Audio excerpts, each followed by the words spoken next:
ప్రధాని నరేంద్ర మోదీ ఇజ్రాయెల్లో పర్యటిస్తున్నారు. ఎయిర్పోర్ట్ లో ప్రధాని మోదీకి ఘన స్వాగతం లభించింది. ఇజ్రాయెల్ ప్రధాని నెతన్యాహు ఆహ్వానం మేరకు 2 రోజుల పర్యటన కోసం మోదీ ఆ దేశానికి వెళ్లారు. ఈ పర్యటనలో భాగంగా పార్లమెంట్ ను ఉద్దేశించి మోదీ ప్రసంగించనున్నారు. ఇరు దేశాలు పలు కీలక ఒప్పందాలు చేసుకోనున్నాయి. భారత్ ఇజ్రాయెల్ మధ్య సంబంధాలు మరింత బలపడనున్నాయి. అంతేకాకుండా సరికొత్త కూటమి ఏర్పాటు చేసేందుకు సన్నాహాలు జరుగుతున్నట్టు సమాచారం. ఇజ్రాయెల్ ప్రధాని నెతన్యాహు ఆహ్వానం మేరకు 2017లో మొట్టమొదటిసారిగా ఆ దేశాన్ని సందర్శించారు మోదీ. అప్పటి నుంచి ఇరు దేశాల మధ్య సన్నిహిత సంబంధాలు కొనసాగుతున్నాయి. అయితే 9 ఏళ్ల సుదీర్ఘ సమయం తర్వాత మోదీ రెండోసారి ఇజ్రాయెల్లో పర్యటిస్తున్నారు. నెతన్యాహుతో భేటీ తర్వాత ఇజ్రాయెల్ అధ్యక్షుడు ఐజాక్ హెర్జోగ్ను కలవనున్నారు ప్రధాని మోదీ.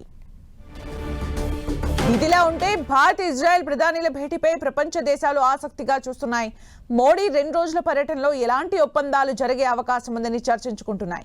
ఇజ్రాయెల్ ప్రధాన మీడియా సంస్థ జెరూషలేం పోస్ట్ సైతం మోదీకి నమస్తే అంటూ ఓ ఆర్టికల్ ప్రచురించింది.